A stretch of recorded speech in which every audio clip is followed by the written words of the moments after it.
Everybody, I'm here today to teach you how to tie several styles of knots so that if you're camping or out in an emergency situation and you need to set up a shelter, you'll be able to do so in no time at all and tear it down just as fast.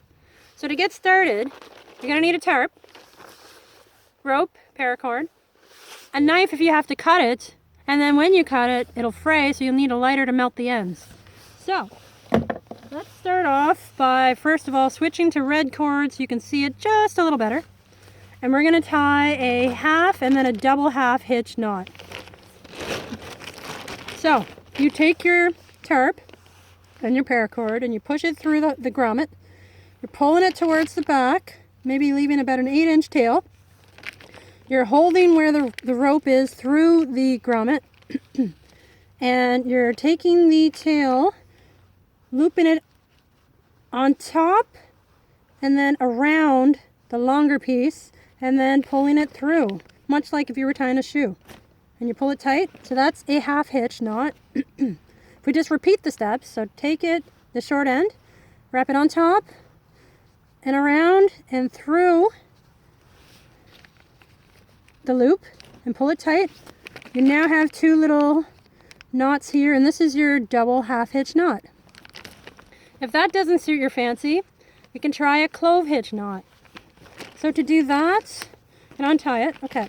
So you take your rope, put it through the grommet, leave about the same length, and now rather than tying the rope around, we're going to wrap the short end back through the grommet and over the cord that's there but to the left of it, so that it's crossed over. Now you're going to take the short end and wrap it around the front, up and through the little loop you just made, so that when you pull it through, it sits and it looks like a little cross.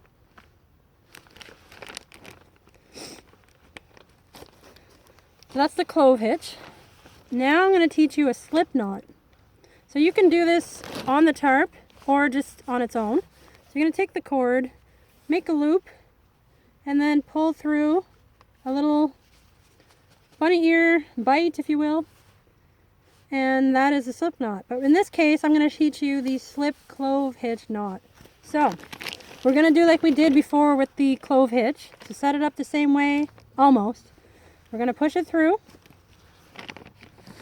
wrap it around, and pull it back through, staying to the left side of the main cord that's there, so that currently it's crisscross, sort of heart-shaped if you look at it. But when we pull it back up around, instead of just pulling the end through, we'll make a little bite or a bunny ear and pull that through the loop, so that when you pull this up and you tuck it under and pull it back, tighten it, this is what it looks like. Only you'd want a little bit of a shorter tail, so we'll just loosen that. There we go. So it's a slip clove hitch knot. Say you have a bunch of short pieces and you want to tie them together. Let's see. So we've got two pieces here.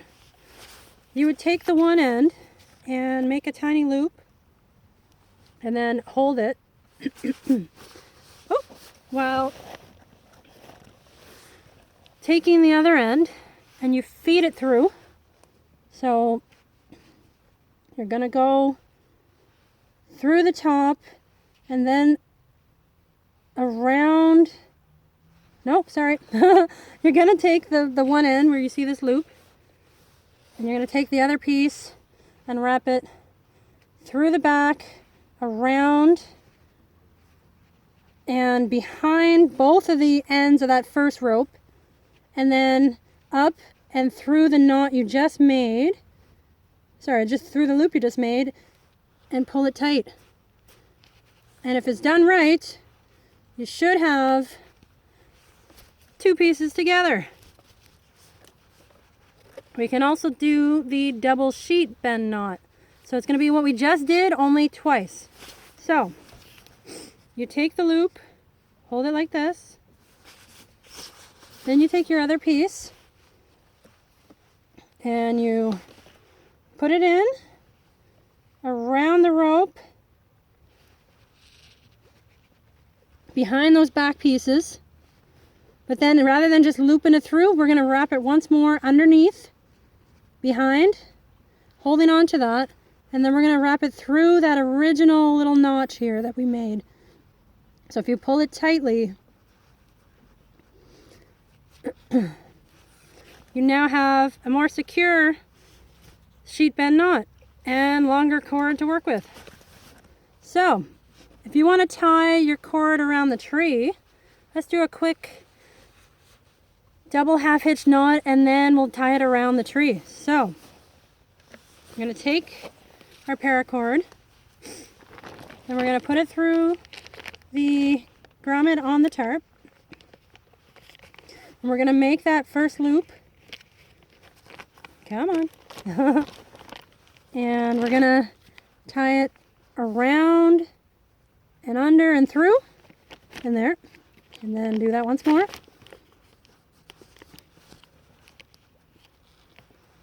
And now we are ready with this end to tie around the tree. So I just so happen to be standing at one, but depending on where you're at, you'd want to make sure that you have a good area to set up with. Make sure that you're not, in the middle of water or a poison ivy patch or maybe off a sharp cliff. So once you find the optimal tree, which you should have done before you set this up already, you're going to take your cord and wrap it around the tree branch. And then I'll try to show you this here. Basically, we're going to just we'll do a hitch knot and then a slip knot together to make sure it stays in place. So we're wrapping it around, looping it on the main cord, under and through. I've got too much here, but you get the idea. And you tie it tight. And then to make sure that it's going to stay on there, you're going to want to do that again.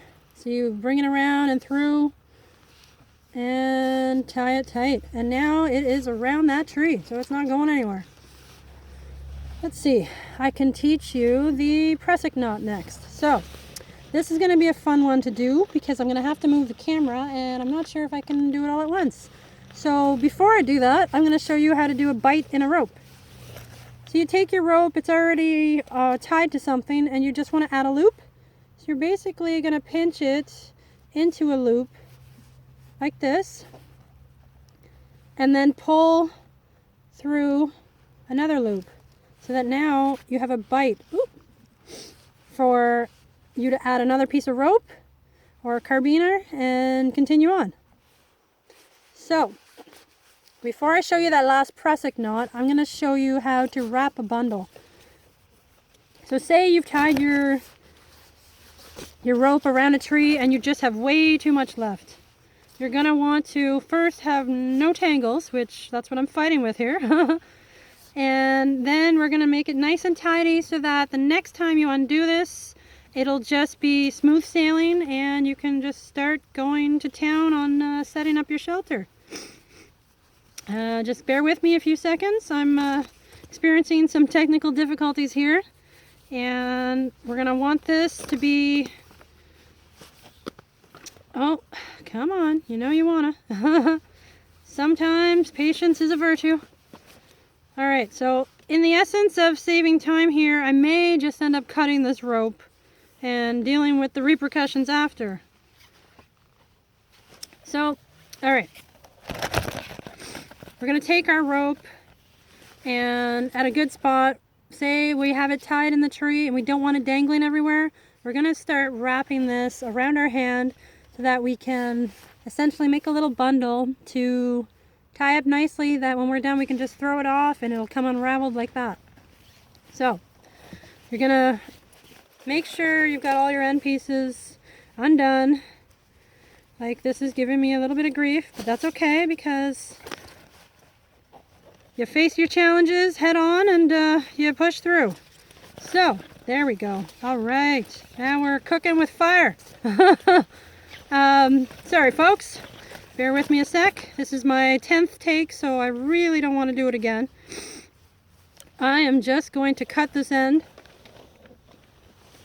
So we're going to take this and we cut it, see? And now, to demonstrate, like I was saying before, You're going to want to melt the end to make sure it doesn't fray. Come on. Get all up in there. Alright, so when you've got it ready, oh, it's a little hot, so be careful. You're going to take your end that's still attached to the tree. Get up to it. Come on. Alright, so we're tied here. I'm going to take from here on and make a bundle.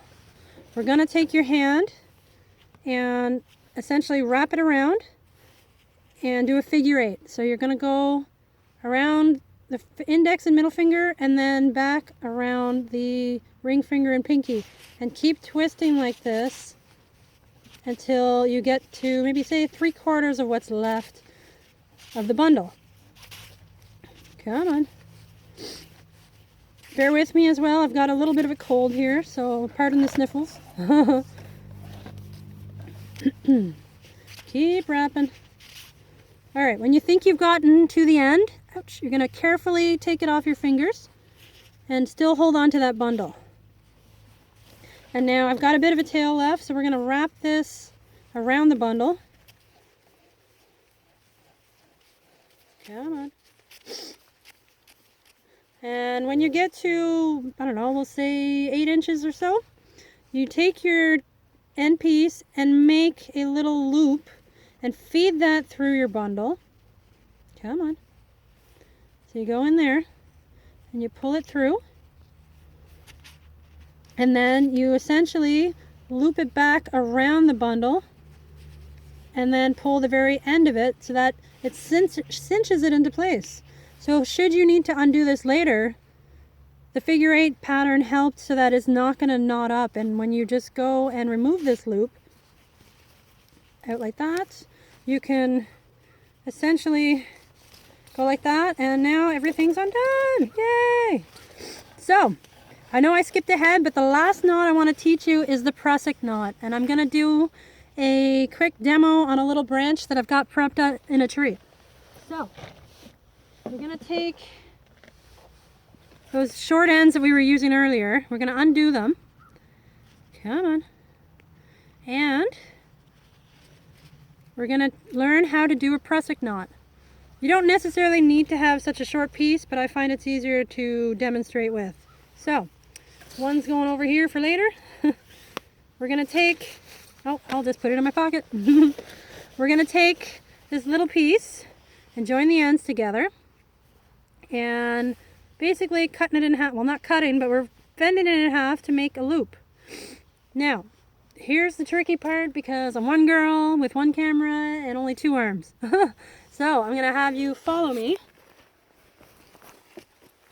And if you see that stick there, this is what I'm going to try to do and show you a prusik knot. So you're holding the pieces together still, and you're going to take this loop and wrap it around that stick.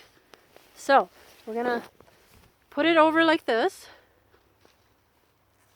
and essentially we want these 2 ends to go through the loop so that when we pull, oh, come on, when we pull them through, it's cinching up, as you can see here. And now we want to hold the 2 ends tight together and keep pulling, but then sort of stop when you have about 1 inch so that we can wrap it around once more to finish off the knot. So to do this, we're going to take our 2 ends, and normally you'd use 2 hands, but for now we're adapting. We're going to make sure they're still together and tight. We're going to flip them back towards up to the sky, and now we want to push them through in front of the stick. Oh, I'll do one at a time. We want to push it through the front of the stick and down through that loop. So there's one through, but I won't pull it all the way. We're going to pull another one over and above and down through the loop so that it meets its little sibling here. And we're just going to pull down so that eventually you've got 4 little loops around a branch that you could actually slide back and forth if this was a rope. And essentially, if it was a longer piece, you'd have more to work with, but you can tie on if you need to tie up your food, or just set up something that needs to be hung, or tying the tarp where you're with limited space and angles, this is the prusik knot. So it was a little fun adventure today, teaching you guys how to do knots and whatnot. But hopefully you learned a lot, and we'll stay tuned for my next clip. So take care and happy camping.